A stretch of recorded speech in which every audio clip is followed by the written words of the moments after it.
I think it's visibly displayed here on the wall that the name Arctic Circle, so far as we are concerned, is a play on words, because it's primarily a circle of people, not a geographical area.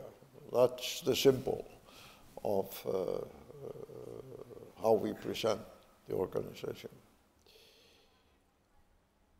So let me follow your introduction by asking the other panelists here to try to summarize briefly what would be your core message to COP28 or to this gathering in terms of the indigenous concerns. Can we start with you? Yeah. I think for us it's quite important to remind everyone that the Arctic is our home. It's not an empty space where people can come and collect the minerals for the green shift. It is actually our home. And whatever you do in the Arctic impacts us as a people, it impacts our families, and it impacts us as individuals. So I just want to remind everyone that the Arctic is our home. Thank you, Tanya. I would second that. You know, our way of life is intricately connected to the land and the oceans and the air, and having all of those clean and healthy result in a healthy environment for us to thrive. Thank you, President Grimson. Well, that's quite a loud microphone I got here. Well, thank you, Sarah, for your opening introduction. You know, Gwich'in Council International really wanted to center our discussions at the Arctic Council on our homeland and homelands like ours that often get overlooked in Arctic affairs. And so we're not a marine people, unlike everyone else at the Arctic Council. And so when we thought about the Arctic Council and events like Arctic Circle, most of the discussions take place around the blue economy. They take place around shipping. And we wanted to recenter that discussion to the things that we were seeing, which was widespread wildland fire, the boreal forest that we live in, the destruction of that boreal forest, and then what that means in the broader sense, the broader impacts for not only the circumpolar Arctic, but for the globe as a whole. So simple messages like, you know, the boreal forest contains as much carbon as the collective atmosphere of planet Earth. The permafrost contains twice that amount. We're seeing wide-scale landscape-type changes. Certainly these things need to be included in national inventories. The emissions that we saw in Canada this year, the emissions that we see in Russia several years ago, in the ICCP projections in emissions. And we just need a lot more circumpolar collaboration and cooperation on wildland fire. And of course, we're delighted to be a part of elevating that issue at the Arctic Council, here at Arctic Circle, and then again tonight at the reception with the Norwegian chairship of the Arctic Council. And so I think that's the main takeaway, is that the Arctic is more than sea ice, and it's more than the ocean. It's the peoples in the forest too, and that's the largest forest on planet Earth. Mm-hmm. Thank you. Yes, thank you. Thank you for this opportunity, and thank you to Sarah for your opening comments. We're part of the Arctic Athabascan Council, which are the Dene people in the Northwest Territories, Yukon, and Alaska. And what worries us is that it was very evident at the Paris COP meeting, which many of us were at, when wording was taken out of the agreement a number of times associated with our peoples. We had to lobby, I think 5 times the wording was taken out, then we had to put it back in over a period of 2 weeks. And the big takeaway is that there are people in the world that actually believe that we don't have rights that are different than theirs. And in fact, they are human rights, which Sarah alluded to. And on top of that, there are people that don't believe that the climate is changing, and they won't even use that word.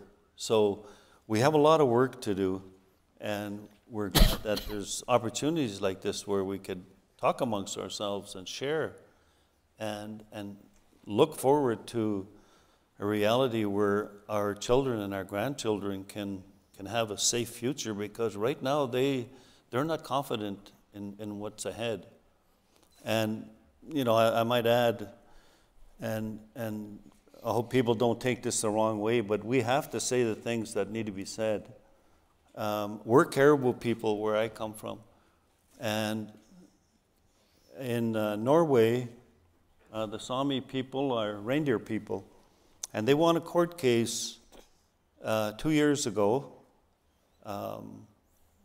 because their reindeer were being affected by the development of windmills being developed in their area. And the Supreme Court of Norway supported their claim and made the decision that the licenses to build the windmills were invalid. However, 2 years later, the windmills are still operating. So we've contributed a lot over the world, over the years, in terms of judicial movement. In our area, we had the Paulette case, which transformed into land claims being settled because we proved we have treaty and Aboriginal rights. This is a landmark decision. It needs to be recognized. It needs to be implemented because it affects all of us and it affects all of the people out in the audience. So those are things that we're really concerned about, and if we can make the difference by talking about it and sharing our ideas, then we're quite pleased to do that. Thank you.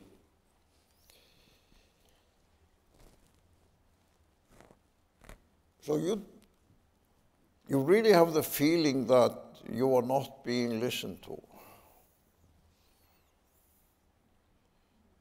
I mean, if I asked you that question, I mean, is the answer yes or no or maybe or? Are you asking me?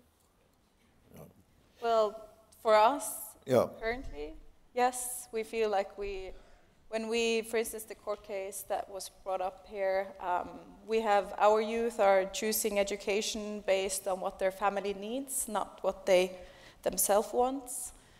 Our youth are studying law because that is where we are needed to be in the court cases. And when we study the majority society's own rules and we win by their rules, we are still not listened to. So no, right now, we don't feel like it.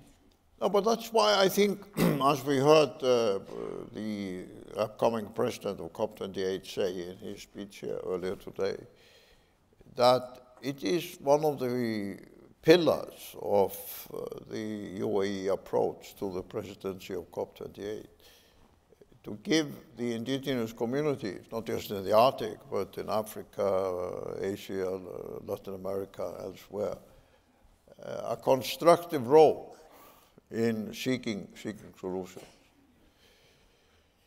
So I think you need to take them at their word. We will hold them accountable. Yeah, exactly. So that is also a challenge for not only you, but also indigenous communities elsewhere. And how we can facilitate that there is this common, I know there's a diverse voices of indigenous, but how there is a common voice. Yeah. Well, I think that the UNFCCC framework is actually a good example of how decades of work of our organizations, together with the 6 other socio-cultural regions of the world's indigenous peoples that work under the UN, have succeeded to build a platform that is recognized and established by the UN. Because under the UNFCCC platform framework, we have the local communities and indigenous peoples platform. Now, we don't really super like the local communities part of it, and that was part of the negotiations, and Chief Bill can tell you more about that. But the fact that we have this platform makes it a formal UN process for us to prepare for the COPs. So when we come to the COP28 and we hold the presidency accountable to their promise of providing indigenous peoples a platform at the COP, we will be extremely well prepared.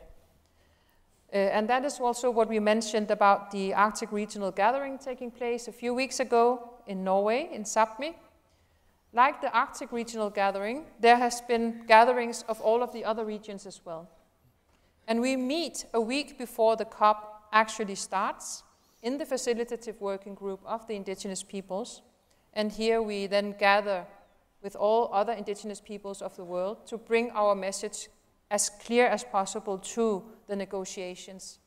So we are just by the door of the negotiations, but because we are not recognized as equal to the state parties, we are not there at the table. So if they want to listen to us, we have very, very clear messages. Well, I think the Arctic Circle is a demonstration. You don't necessarily need a table. You kind of maneuver your way in. And then you will be listened to.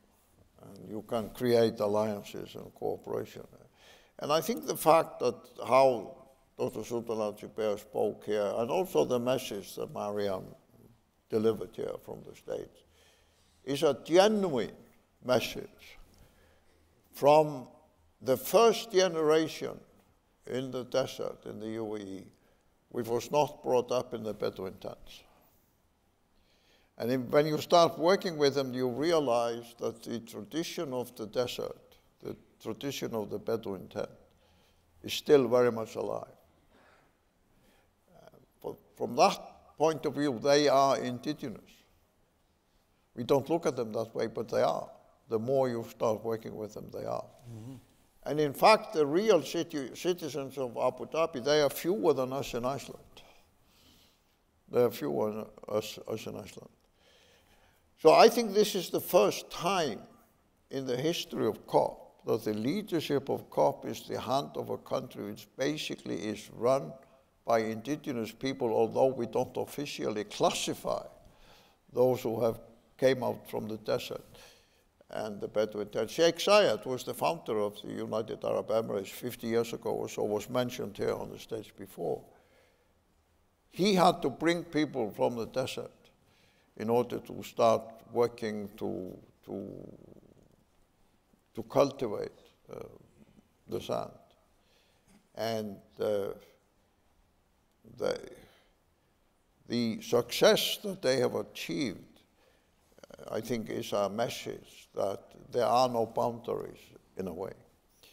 And we should remember, because it was said before, that nature-based solutions have to be a part of the what comes out of COP. About 25% of the Earth's territories is in one way or another under the control of indigenous communities. That's a huge, huge part. So let us see if there are some questions. We need the lights up so we can see where people put up their hands. Okay, are there? Yes. Okay, let's have the microphone there. Thank you very much. Leif Lundman from Denmark.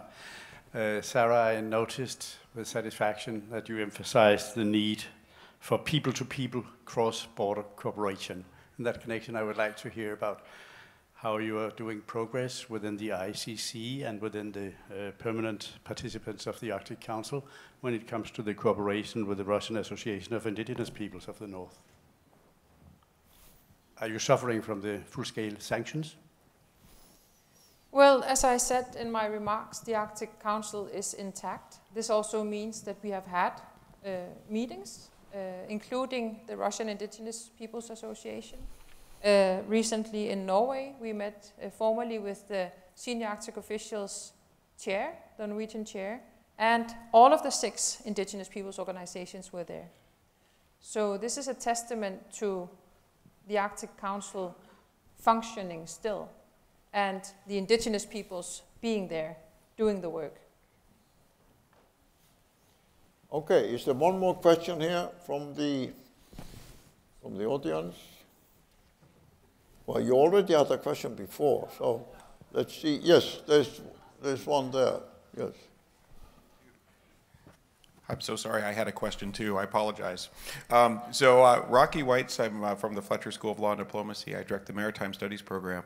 And I've had the real luck to have a number of Arctic Indigenous students over the last 2 years. They've been some of my best students.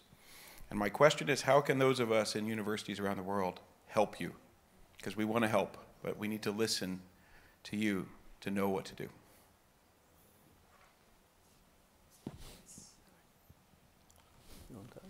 So they're pointing to you. Yes, I'll address that. Thank you for that question. I think one way that it's very valuable to Indigenous peoples is to work with us, to start in the very beginning with those of us in the regions when you're looking at research and project proposals, that we're at the table from the very beginning. I think creating opportunities is a big part of it too, right? You know, there's a lot of folks that sit around and say, well, we want Indigenous people at the table, we want to work with Indigenous people, but then they never provide the opportunity to sit with folks at that table. You know, I see my friends from Singapore nodding, and I appreciate them because not only do they have the rhetoric of we should support Indigenous people, they've come to Gwich'in Council International and said, you know, we have scholarships for your people. Please bring them to Singapore. Let's learn from them. Let's teach each other about our different cultures and so forth. And so, you know, those types of opportunities are actually true and appreciated. Yeah. Yeah, thank you for the question. There are a lot of gaps that are out there, as you know, and I know when I was looking at doing a thesis, I had to find something that could contribute to the world. Just a point that we brought up with the court case. Get someone to study that. Someone with a bit of a legal background, anthropology background, economics, whatever, but the ability to do research and analyze when a Supreme Court makes a decision, what happens? What are the next steps? And why is it that the Sami case is different from others and it's not being enacted? That's where you can really contribute. And then put that out into the academic world so people can read it and people can, other judges can see it. And so when a judge, for example, sees that one court case is not being enacted upon, then they may render the decision a little different so that it is the next time. Well, thank you very much. Unfortunately, our time is over. We are a number of minutes over our allotted time. Thank you very much for your contribution. It's an important message. And now for the first time in the